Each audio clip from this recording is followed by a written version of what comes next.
Hello there, welcome to eDialogues. In this video, you are able to listen a small English story with Sinhala meanings. So let's start now. The tree that gave everything. Once in a small town, there was a beautiful tree that stood near a river. එකමත් කාලෙක පුංචි නගරයක there was a beautiful tree. ලස්සන ගහක් තිබ්බා that stood near a river. ඒ ගහ පිහිටලා තිබ්බේ ගඟක් අසල. මේ stood near a river කියන phrase එකේ තේරුම තමයි ගඟක් අසල පිහිටලා තිබ්බා කියන එක. ඒ වගේම මෙතන that කියන වචනේ පාවිච්චි කරලා තියෙනවා වාක්‍ය දෙකක් එකට conjunct කරන්න. A young boy named Sam lived nearby. තරුණ ළමයෙක් සෑම් කියන තරුණ පිරිමි ළමයා ජීවත් වුණා මේ ගහ අසල. මේ nearby කියන වචනේ තේරුම තමයි අසල කියන තේරුම. Every day after school හැමදාම පාසල් ඉවර වුණාන් පස්සේ Sam came to play around the tree. Sam පැමිණෙනවා සෙල්ලම් කරන්න ගහ අසලට. He climbed its branches, swung from the ropes tied to it. මේ පිරිමි ළමයා ගහේ තියෙන අතු දිගේ නගිනවා.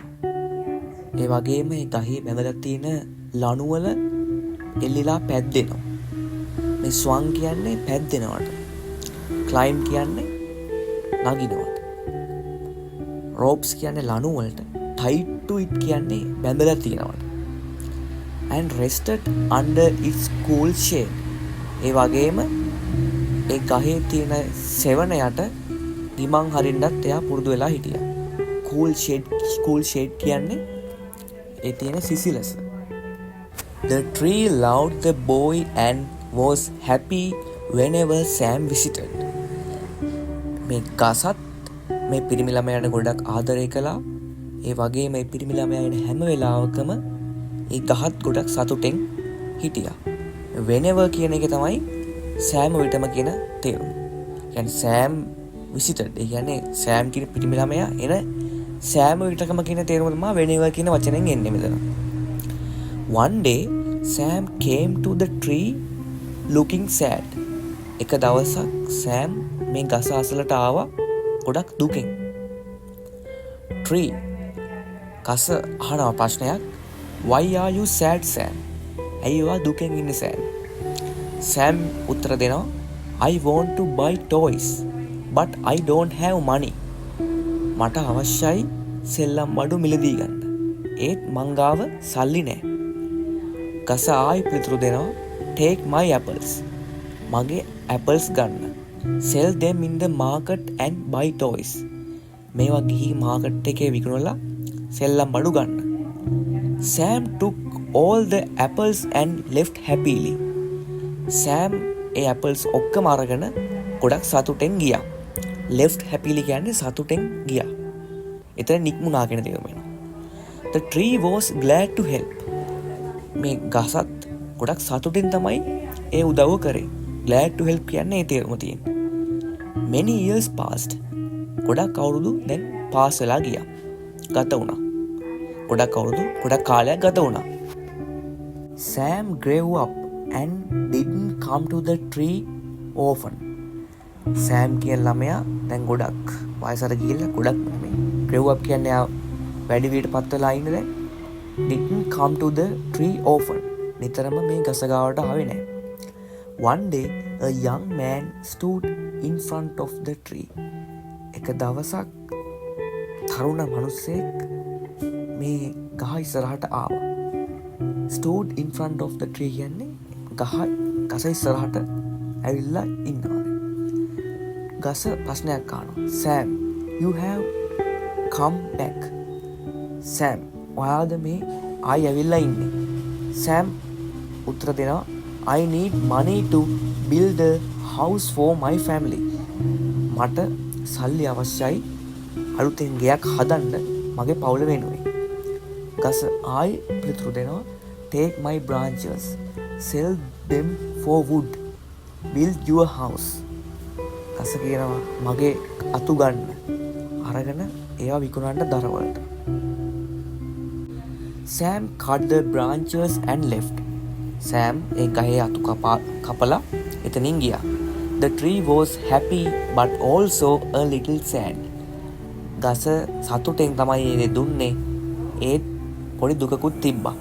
But also කියන්නේ ඒක තමයි. එයා සතුටෙන් තමයි හිටියේ. නමුත් දුකකුත් තිබ්බා. Years went by. අවුරුදු කීපයක් ගත වෙලා ගියා. දැන් දැක්කද කලින් තිබ්බේ දැන් many years passed. දැන් ඒ තේරුම තියෙනවා years went by කියන phrase එකෙන්. Sam became older. දැන් Sam වයසට ගිහිල්ලා ඉන්නේ. He came back again. එයා ආයිත් මේ ගස ගාවට ආවා. Sam ප්‍රශ්නයක් අහනවා. I want a boat to travel and relax. මට බෝට්ටුවක් අවශ්‍යයි travel කරන්න සහ relax එකේ ජීවත් වෙන්න. අන්තිම කාලේ දැන් ජීවත් වෙන්න. I'm tired of everything. මම දැන් හැම දෙයක් ගැනම මට ඇති වෙලා නැත්නම් එපා වෙලා ඉන්නේ. Tree ගස පිළිතුරු දෙනවා. Cut my trunk. Use it to build your boat. මගේ ගහේ තියෙන කඳ කපලා ගන්න. කපලා අරගෙන ඒකින් ඔයාගේ බෝට්ටුව හදා ගන්න. Sam cut the trunk and sailed away. Sam ඒ ගහේ කඳ කපාගෙන බෝට්ටුවක් හදලා ඒකින් පැදගෙන ගියා. sailed away කියන්නේ බෝට්ටුව පැදගෙන යනවට කියන වචනය. The tree was now just a stump. මෙතන stump කියන්නේ අර දැන් ගසේ දැන් සම්පූර්ණ කඳ කපලා ඉවර කරායන් පස්සේ අර පොඩි මුලත් එක්ක කෑල්ලක් ඉතුරු වෙන්නේ පහළ. එන්නේ කෑල්ල තමයි stump කියලා කියන්නේ. It felt lonely. දැන් ගොඩක් තනිකමක් දැනෙනවා ගසට. Many years later. ගොඩක් කවුරුදු ගානකින් පස්සේ Sam, now an old man, දැන් ගොඩක් වයසට ගිය මිනිස්සෙක් returned. ආයි ගහ ගාවට ආවා. Tree දැන් ගොඩක් මෘදු විදියට අහනවා I'm sorry. I have nothing left to give. මට සමා වෙන්න මං ගාව දැන් මොනවත් නැහැ ඔයාට දෙන්න. Sam පිළිතුරු දෙනවා That's okay. I just need a place to sit and rest. දැන් මට අවශ්‍ය මොකක් හරි පොඩි තැනක් විතරයි. ඉඳගෙන ඉඳලා මගේ මහන්සිය හරි. ගස කියනවා good හොඳයි. And all stump is perfect for sitting and resting. මේ ගස කපලා ඉතුරු වෙච්ච කොටස තමයි ගොඩක්ම හොඳ ඔයාට ඉඳගෙන resting කරන්න. The old man sat down. The tree was happy again. මේ වයසක මිනිස්සයා එතන ඉඳගත්තා. ඒත් එක්කම කසරත් දැන් කතා කරගෙන ඉන්න පුළුවන් තනිකමක් නැහැ. ආයි සතුටෙන් හිටියා. එතකොට මේකේ කතාවෙන් අපිට ගන්න තියෙන දේ මොකක්ද? True love means giving without expecting anything in return. ඇත්තම ආදරය කියන්නේ අපි දෙයක් දෙන එක නැවත බලාපොරොත්තුවක් රහිතව. Just like the tree. People who love us live silently even when they have very little left. මිනිස්සු ගාව පොඩි දෙයක් තිබ්බත් ඒ දේ දෙනවා නම් ඒක තමයි හරිම ආදරය කියලා කියන්නේ. එතකොට අද අපි ගත්තොත් මේ කතාවෙන් අපිට ගන්න තියෙන English vocabulary list එක ගත්තොත් shade කියන්නේ මොකද්ද? the cool area under a tree. මේ ගසේ සෙවණ තමයි shade කියලා කියන්නේ. අපි branches කියලා කියනවා. branches කියන්නේ ගහේ තියෙන අතු වලට. stump කියලා කියන්නේ ගසේ කඳ කපලා ඉවත් කරායින් පස්සේ ඉතුරුලා තියෙන බේස් එක නැත්නම් කොටස. lonely කියන්නේ feeling alone තනිකම. relax කියලා කියන්නේ resting feel calm. glad කියන්නේ සතුටින් කියන වචනේ. tired කියන්නේ මහන්සි කියන වචනේ.